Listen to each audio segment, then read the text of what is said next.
Yep. Yeah. Great. Thank you. Thanks. It's a pleasure to chair this panel with so many leading names in the international wine business. Sitting here today with us is starting from my left, Jamie Good. He's a wine writer, a lecturer, book author as well, columnist at the Sunday Express, and holder of a PhD in plant biology. Yep. Next to Jamie is Amaya Cervera, my soulmate at Spanish Wine Lover. Founder. She's the founder of the online magazine, journalist with over 25 years of experience, and holder of the National Gastronomy Award earlier this year. Yeah. Doug Frost, here to my immediate left. He's one of the few people in the world to have a Master of Wine and a Master Sommelier title. He's also a wine consultant, a writer, and also a co-owner of the Ecolands winery in the US. To my right is Sarah Jane Evans. You probably know her from her many visits to Spain. She is co-president of the Decanter World Wine Awards, wine writer, a journalist, a wine judge, and speaker at conferences and many other things. And finally, Rafael Antonin. He's a gastro influencer. You can follow him on Instagram on Rafael55. He's very active on Instagram, and where he has over 800,000 followers, and he's also an ambassador of Cava. So with the introductions, I'd like to start talking about the situation of Cava right now. I mean, the wine market as it stands right now seems to have an uncertain future. With falling consumption, a drop in exports, also rising production costs, labels, bottles, transport, everything is more expensive. But somehow, despite this, the sparkling wine category seems to be in a pretty good form. According to a study of the OIV in 2022, among the different categories, bubbly is the only one to record increases in both volume and value, with growth of 5% and 18% respectively. So I wanted to ask the panel, how are the different sparkling wine styles, champagne, cava, prosecco, how are they profiting from this? Especially taking into account that the champagne yields have dropped over 24% in 12 years. And also taking into account that the prices of champagne are on the rise. Sarah Jane, for example? Yes. How do you begin with this topic? I think it would be useful to you if I told from my...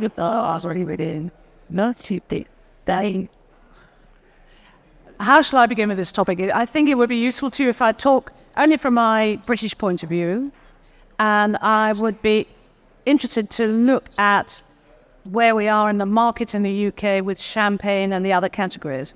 And our conversation is very much driven by Prosecco. We were talking last night about it, that column inches in the UK seem to cover Prosecco more than they cover Cava, despite Cava's long history, as we've discovered. And in fact, what is interesting, though, is that marketing is diversifying. So we talk about Prosecco, Champagne, Cava. In fact, there's quite a lot of talk nowadays about Crémant. People are suddenly discovering that maybe something French is cool, it doesn't have to be Champagne. Crémant comes into that category. It's cheaper because obviously on the one side we have Cava and Prosecco and those, with a sort of average quoted price for around about £10. And then at the top we have a much higher average price, around about £30 for champagne. So your question is, how do we account for Well, how are the different sparkling wines properties from this for sparkling wines? Well, they are profiting. I'd say if you look back in 2000, when we had the millennium, we were permitted suddenly to drink sparkling wine. The whole world discovered that actually there was this thing called sparkling wine. It was a democratic drink. It didn't just have to be champagne. And it has grown from that. And I think maybe that's the benefit of being locked down over COVID too, that we needed to celebrate at home. And now it's cheaper to drink at home than it is to drink in restaurants. So there is an issue here we need to discuss between the on-trade and the off-trade. But certainly, sparkling wine is really booming. I was talking to a friend who runs the Wine Society, which is a major retailer of wine in the UK, an online wine retailer, and he was ecstatic about the sales of sparkling wine, but particularly Cava, and talking about how much it's embedded with his particular kind of consumers. But I'll leave it there. I think I shouldn't dominate the conversation. Doug, for example, I mean, the US is a great importer of both champagne, cava, and prosecco. So how have the different categories profited from this situation? Well, indeed, as Sarah Jane has explained, we've seen it's been a bit of a roller coaster since the so-called millennials. The changeover in 2000, and I think in particular the financial crisis of 2008 changed the way a lot of people viewed sparkling wine and certainly hurt sparkling wine sales in somewhat measurable ways. Then, particularly as the pandemic happened, we saw a distinct drop-off in sparkling wine sales. Obviously, that's completely changed now. We're still grappling with how much our world has changed, how much our culture and our drinking habits have changed as a result of the pandemic. But without question, we're seeing an considerable rise in sparkling wine consumption, whether it's high-end champagne, everyday, if you will, everyday champagne or non-vintage, multi-vintage champagne, prosecco, and even cava. Although, let's be honest, within the United States, at least, our habits with cava are to view it in the main as something that's inexpensive. It's in a grocery store more than it is these days poured by the glass in an on-premise situation. If you have on-premise sales of sparkling wine in most restaurants, it's going to be prosecco every day, and then there'll be a champagne or some crémant, exactly as Sarah Jane has explained, that's seen as a higher end option. Cava, frankly, I think its past success means future frustration, or at least present day frustration in the United States market. So where we're seeing 5% and greater increases year on year in sparkling wine sales, Cava is not participating in those increases. So clearly, I mean, it's been mentioned already, but this seems to be that Cava is producing something and then is not really capable of selling that image of quality. Jamie, for example, which do you think are the strong points internationally of Cava, and are they versus other sparkling wines? I think one of the things that we have to acknowledge is that there's been a massive change in terms of the perception of the whole sparkling wine category. I remember organising a symposium with a few other people on a sparkling wine symposium in 2010. We repeated it in 2011. It was very international, and we had some Cava people come over, I think. But one of the things we kind of noticed since then, and that's only 12 years ago, is that in the past, there used to be this huge thing, champagne, that cast a long shadow over everything else. And everything else was seen to be a sort of a cut price budget sort of copy of champagne. And this is why, Cava originated, really. And let's be honest, it was calling itself champagne. It was imitating. But I think the world of sparkling wine has changed dramatically in the last 15 years. So that now champagne obviously has its place in the ecosystem, but now we're seeing people taking traditional method sparkling wines from elsewhere very seriously. In the UK market, we can see that the rise of English sparkling wine, which nobody foresaw, and all the critics and the wise people who commentate on the world of wine in the UK were saying, well, the production's going to go up and then there's going to be a the bubble's going to burst. But production's kept going up. The vineyard areas kept increasing. It's 4,000 hectares now. And there's no sign of the bubble bursting. Because people are really interested in sparkling wine. And I think there's a place at the table, at the top table, for anybody who can deliver something that's very high quality. I thought that the presentation earlier, mentioning this sort of segmentation, it's very wise, actually. I think it's really important that we segment the markets, but also that ability of top carvers, and we've tasted a few this morning. I came in May and did a trip round and was amazed at some of the quality of some of the wines. These are, by any definition of fine wine, these are fine wines, and it's good to see some of them are getting a bit pokey in terms of price as well, because as you've got, it may be commercially insignificant, but as you've got these small volumes of very high quality carvers fetching high prices, becoming desirable, that does two things. First of all, it reflects glory on the whole category. And secondly, what it does is it creates a ceiling. It raises the price ceiling. So if somebody's selling really high quality carver that's selling out, that's in demand at 90 euros a bottle, then that increases the ability of other people to sell theirs for 20, 30, 40 euros a bottle. So I think this is really important. In some ways, I'm very confident about coming to see this sort of the organisation here, the way that Cava DO has focused on quality. I'm very encouraged. They're already on message. It's really a question now of being patient, of persevering, and also we're supposed to be talking about journalism here. I guess that's the theme of this session.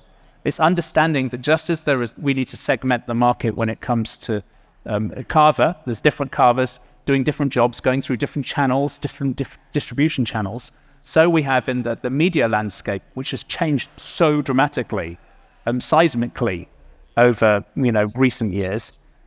We have an ecosystem with people doing different jobs and reaching different parts of the market.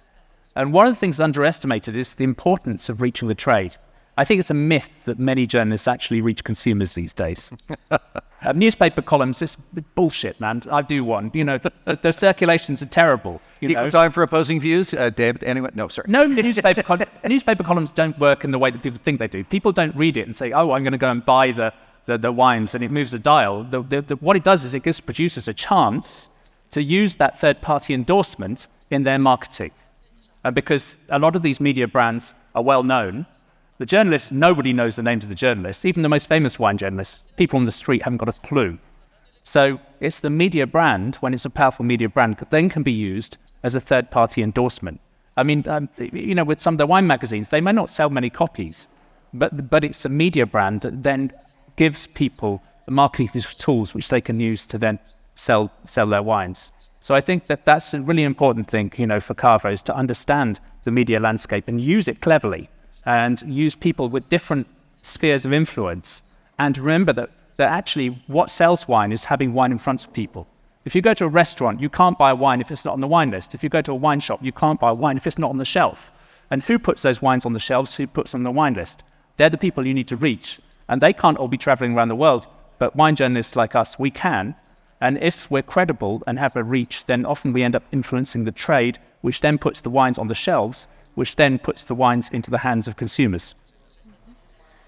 Yes. May I just add, and while I would not argue with a single thing that Jamie has said, I think it's completely correct and apt. I would also add, however, I think that journalists often speak to solely the trade and the interested parties, in other words. But there's another channel, and certainly it's a very strong channel, I think, in North America.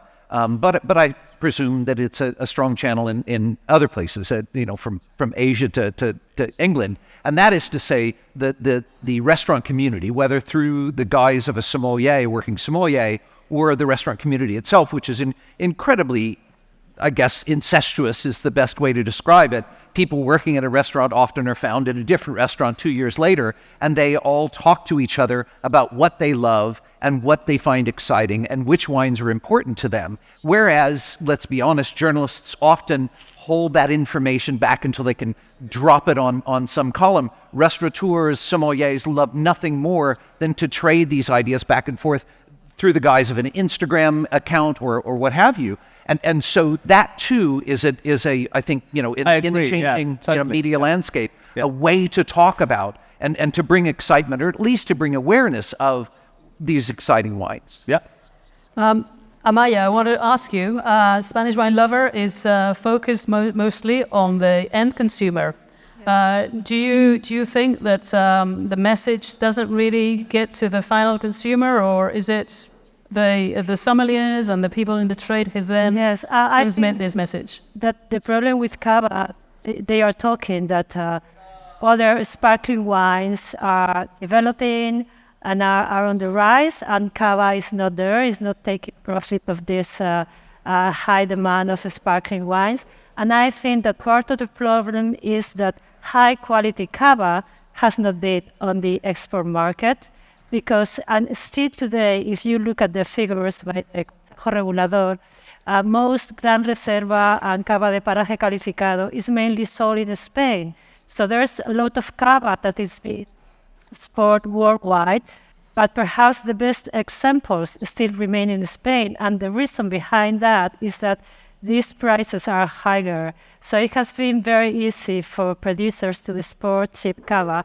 And I think that in order to take profit of this situation and the trend towards sparkling wines, we really, at least we have to focus on putting the high quality Cava on export markets, because most people really don't know that Cava can be a wonderful sparkling wine that can be subject to extended aging and can offer really an amazing experience at the restaurants. And I'm sure that if some sommeliers that you were talking before were able to be at this tasting, they would find some very nice Cava that they would love to have at the restaurants for their parents, and suggest consumers that this is really interesting sparkling wine. And there's a nice story behind, because I have seen the producers and they are growing the grapes and they are making the best possible wine out of the grapes they are growing. And also we have some very distinctive features in Cava that perhaps other sparkling wines lack, like mainly it's our own grape varieties. I mean, like we have Charello and Macabeo. We have grapes that are only grown here in Spain. You cannot taste a Charello sparkling wine from anywhere else in the world. And that's a strong point for us. And I think most of Cava is produced in a Mediterranean area. So we have naturally ripe grapes that allow us to produce very dry sparkling Cavas. I mean, like we really have to take profit that zero dosage is so natural for us now that it's, for instance, a trend that is growing in Champagne. But we have been producing zero dosage sparkling wines for a long time now, and I think that we really must use that information to show the world that Cava is really interesting. Amaya, if I could just interrupt for a moment. Amaya's made a really important point. I think here I can feel the excitement of seeing so many of you from so many different countries. Is we are at really a very important moment. So we have these wonderful wines, as you were saying, something we can all of us find a variety of different wines that we like. Another point about coming from here, which actually I think our president mentioned, is Brut Nature.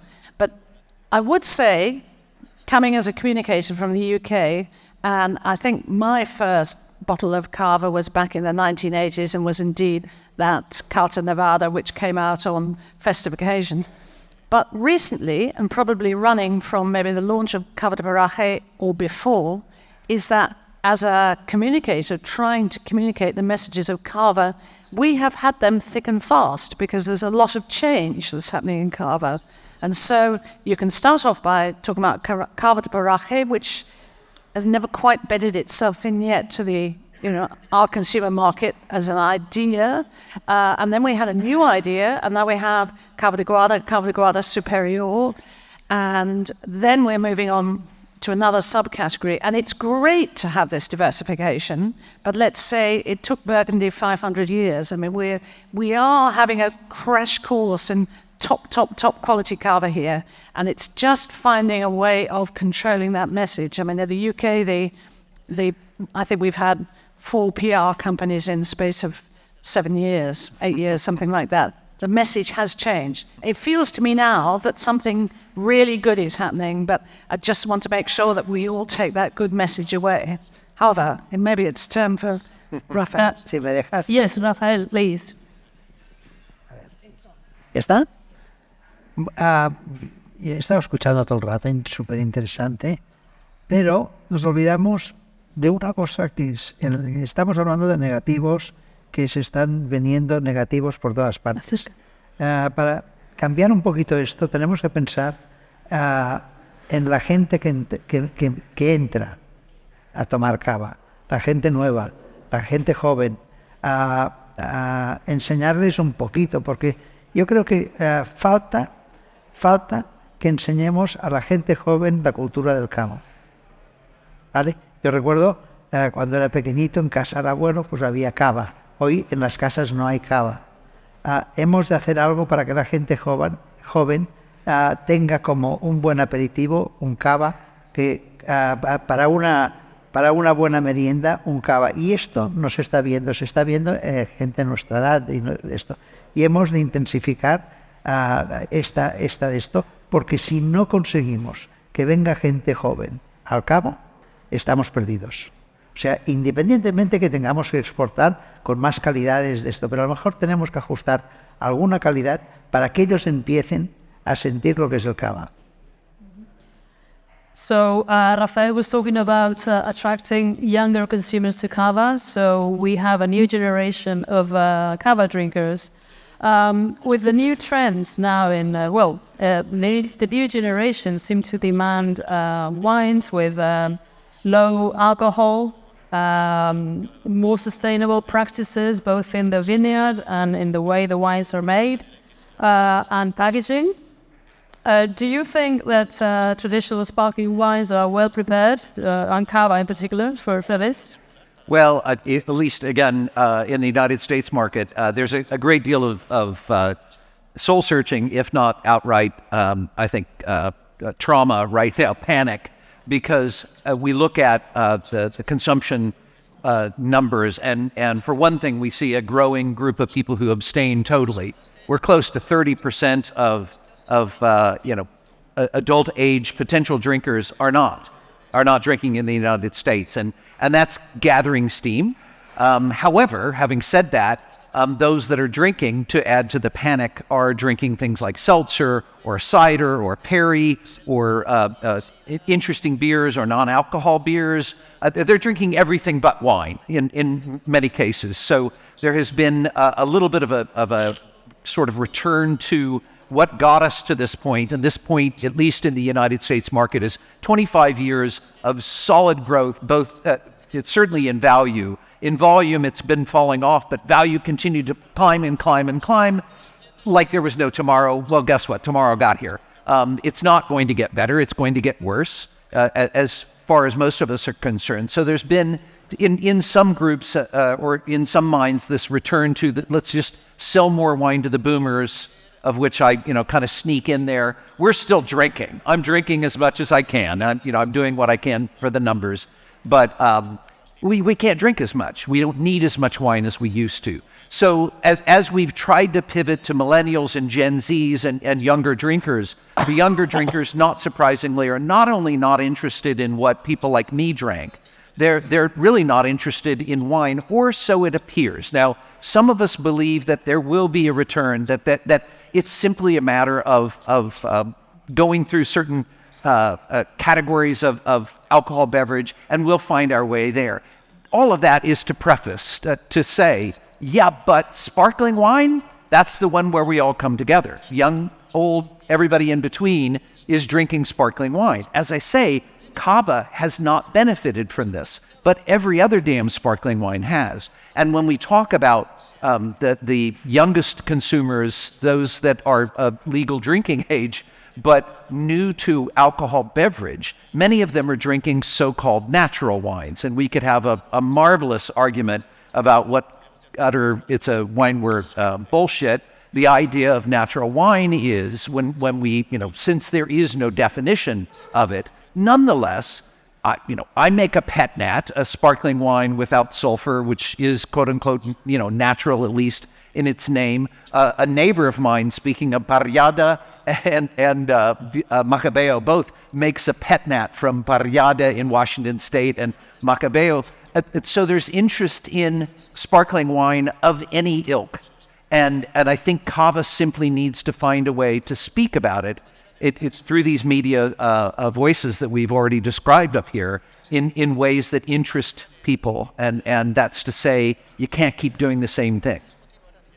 Amaya, what do you think? Yes, yeah, I agree with what you are saying. Sometimes you really have to find the message to get across and to find your consumer. And I think that perhaps Cava is lagging a bit behind in this sense. But I think that there's enough diversity within Cava to do the work.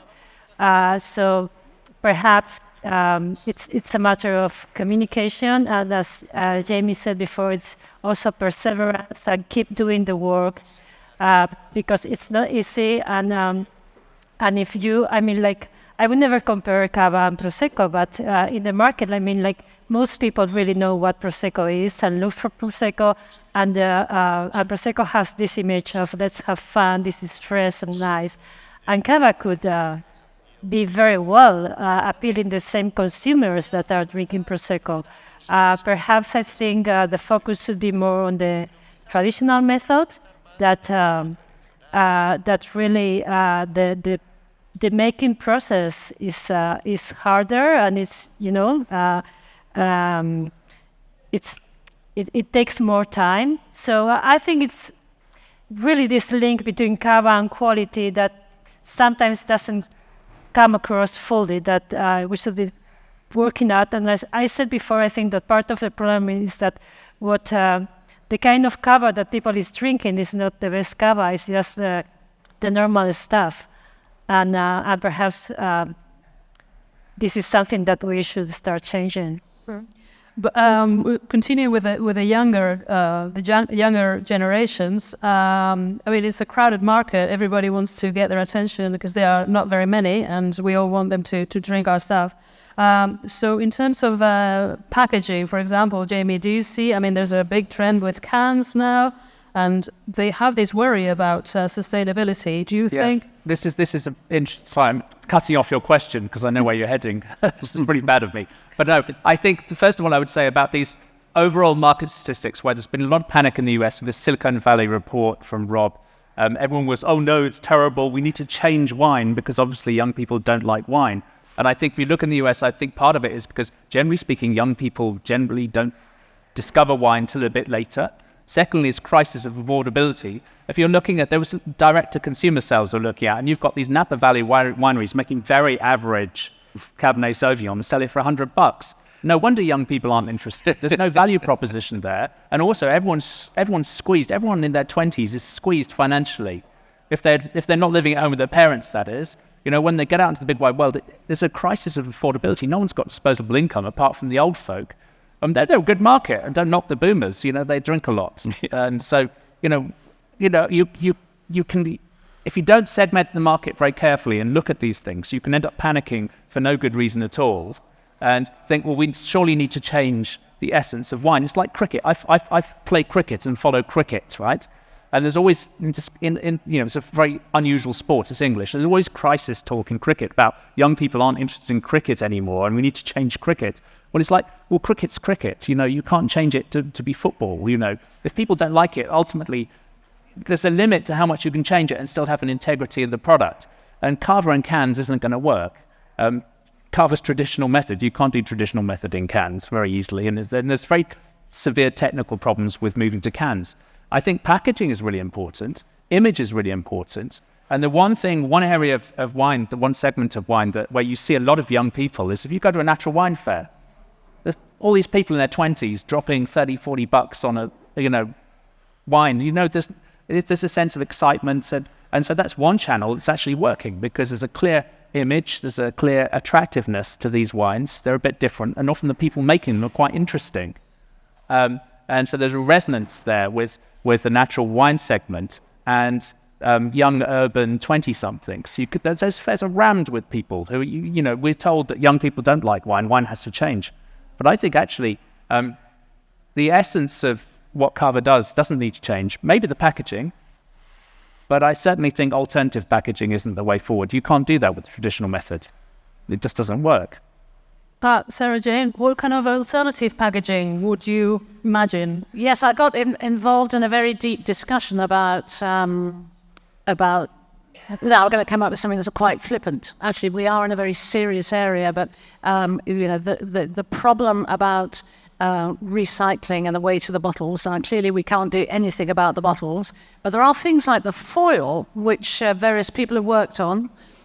But of course, when you take the foil off, it's too small for many recycling systems. It goes through the holes. And anyway, I went into a very deep discussion on this, and I'm sure our colleagues here are all thinking about it. I noticed one thing: a very good piece of marketing and education, because I will always come back to education, which is something which is absolutely crucial. Just a little insert on education. We've got somebody here who comes from the WSET, which teaches the world about wine, but the problem about that is that somebody like myself did my WSET qualifications at the end of the 80s, but no, at the end of the 90s, I think, yes. The years passed. But I remember what I learned in that textbook then, and many people working within the wine trade, or those who choose to take those qualifications, stay with what they remember then. And so that's one thing. Although the WSET changes its textbooks really fast, the students, or the ex-students, don't necessarily remember. We have our mindset about Rioja the same. People talk about Rioja Baja changing people to Rioja Oriental is difficult. Anyway, education. So we have a very good time during lockdown when a lot of us got involved in being sent small bottles and having webinars. It became a very democratic thing that you at last got to taste 6 samples, and somebody could speak to you from the winery about their wines. I can't rate those events too highly, except, of course, for somebody who was, as Cava tried to do it, you have to send a whole bottle. So we have this problem about bottling and pressure and so on, that you can't just send a little 60 ml sample of Cava in the post. It doesn't work like that. And so when we had the webinars with Cava, in fact, different people had different bottles, and it somehow wasn't comparable. And, I don't find traditional method sparkling wine bottles fun to open. I'd rather have a crown cap and be done with it. However, I feel that I'm wandering away from the heart of this topic, is about how we get away from the vision of Cava. So we have, going back to my friend from the Wine Society, he said that they publish, and you'll see them online. It's an online retail place, so you can read the reviews, and they are trustworthy reviews from the customers. They're not, I don't have to knock out the one at the top and the one at the bottom. And he said the one category of wine that gets more 4- and 5-star reviews than any is Cava. Now, they have a very good Cava at £8.95, but it's not that. It's simply that their members' understanding of what Cava is so low, they expect so little, that when they get a good Cava, they're absolutely blown away. And what he then does is to work on those 5-star reviews and to build the reputation that way. But somehow or other, we are in a country too where, we're not just talking about Cava, we are talking about the way that much of Spanish wine is communicated is, if you want a good value red wine from Europe at a really cheap price, you will come to Spain to get it. That's one of my jobs, is to try and work around that. Jerez, which has these sherries which are so beautifully aged, the conversation is how cheap they are. If you want a bargain, go to get a wonderfully aged wine from Jerez. So I just think that I've wandered away from packaging, because I think that's one thing, but I think that's not the heart of it. I think people really have to understand. We have here 15 great stories. I think maybe you both talked about stories. I think it's the place that people, we know where, at least where Barcelona is, so that gets us, for most 95% of the wines, we are in that place. There is so much good material here, but we somehow just have to bring the messaging together. Now, part of me says, well, maybe, there are two categories of cava, and one of them has to separate it from itself in a way. Our president talked, people want a good value drink with bubbles. And then, I think, speaking more to this community, there's those who are really interested in rating the very fine wines that come from this very special soil and the very special environment. That's a separate thing. And it's just trying to work out how to bring those two together when my market is flooded with the lesser quality or the just as basic, reliable, consistent quality. But in fact, what we want to do is to get people delighted and overwhelmed by what comes from this. But traditional method is such a tough word to, when people ask me to say what's special about cava, and you say, well, it's traditional method. And immediately it's kind of kills conversation dead. Yeah, Anyway. I think, segmentation has been described a couple of times here in this conversation, and it's appropriate. And as from the opening conversation today, segmentation was described as a way of looking at the diversity of cava. And I think that's true. I think that's important. And I think people can walk and chew gum at the same time. So it's not as though there needs to be one message and one message only. I think it's possible to deliver separate and distinct messages. Certainly, from as Sarah Jane is describing, this notion of showing people these wines, of educating people about these wines. I will freely admit that I was ignorant of half of the wines that we had today. Certainly surprised by the character of a number of the wines. So I think, I'm like, damn it, I have so much left to learn about cava. And for most of us, certainly in the sommelier community, the minute somebody says that, it's like, well, then damn the torpedoes. Let's start learning and drinking as quickly as we can. And I do want to state one other, echo one other thing that was said up here that Jamie referenced, going to a natural wine fair. Since I was not a little kid, but a youngster in the wine business decades ago, I have not seen the level of enthusiasm for wine that I see at a raw or a natural wine festival. I may sneer at it at times, I may curl my lips, roll my eyes, but I also find wines that are stunning. I also find wines that are worthy of praise, even while I'm finding wines that I think are complete nonsense. And that level of enthusiasm is absolutely not to be glossed over. We all agree there is a great quality product. There's an image problem. A lot of people still think of cava as cheap, bubbly fun for parties. So how much do you think are consumers prepared to pay for cava? Do consumers in London, people in New York, do they choose cava? Would they consider cava for a special celebration with a meal? The first restaurant? thing to say is that there's no such thing as a consumer. We're really dealing with a very diverse ecosystem with people. A lot of people, for them, when they go into a supermarket, the bottle of wine they put in their trolley is a significant expenditure, even if it's £7. That's a chunk of cash. That's probably the most expensive thing they put in their trolley. So that's one group. So that for them, they're very different expectations than, say, for instance, if somebody who's eating out in London. Now, eating out in London now, it's quite expensive, right? So it's got more expensive. And, I find myself going out there and spending as much on a bottle of wine as maybe a pair of boots or a nice jacket or something. But there are people who are willing to do that and are doing that all the time. A lot of the fancy places in London are full up. There's been a slight slowdown in the on-trade, but a lot of fancy places are full up. People are dropping cash. And so for some people, price is not an issue. And then we have to really think about the question of quality. So quality is not a property of the product. Quality is fitness for purpose. So in some situations, a product is high quality. In other situations, it's low quality. And so, for instance, a good quality Cava in a supermarket in a Cordon, one of their cheaper ones. They're clean, well-made, really tasty. They're a very high-quality product for some customers. In which way that a Torelli Mata, bomb-shaped wine with distinctive flavors is a very high-quality product. But for that consumer, it's not. It's a low-quality product because it's not fit for purpose for what that person wants. So I think consumers will pay for quality. Some consumers have the ability to pay more for quality. Other consumers go in there with, this is what I can pay and what I will. I'll just try and get the best wine I can for that price.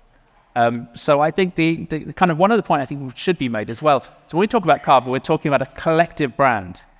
So it's a shared brand.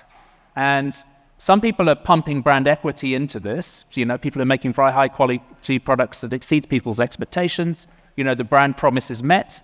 Other people are taking away from that brand if they make something that's very low quality that disappoints people. And so as a region, the key thing is to make sure that there are more people putting into this collective brand equity than are spending that collective brand equity. So it's almost like you need to stop bleeding brand equity through the bottom end.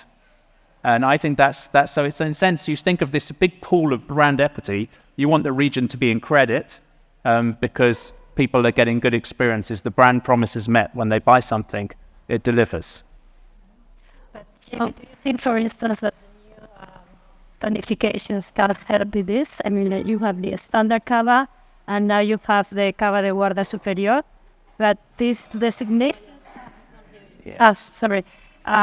like I was saying, that there are new classifications now in Cava. You have the standard Cava and then the Cava de Guarda Superior, but I'm not sure if these names can really reach the consumer, or that because that's part of the issues. For instance, do you think that people attending nice restaurants in London, they will look for a Cava de Guarda Superior, or it really takes time for them to get to really understand that idea? So these are kind of like sub-brands, and they will have their own equity that's being built into them. At the moment, they're very young, and they're not big. I think for involved consumers, they could be a really useful purchasing cue.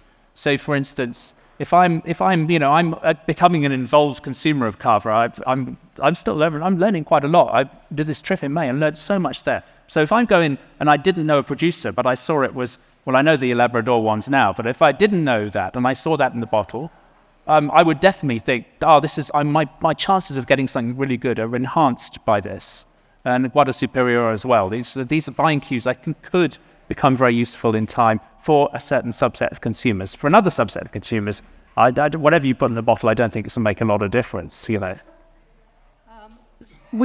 talking about Cava de Guarda Superior, all these different names. I wanted to ask you I know they're new, I know that people are still getting familiar with them, but how are they pronounced? I mean, do people find them for the subzones, or how, for Cava de Guarda o Qualificado? Does it mean anything to... Yeah, I was pondering on this because, there is, thinking about a subzone for a moment, Contact de Barcelona works for me really well. It says Barcelona, and I think I can do Contact.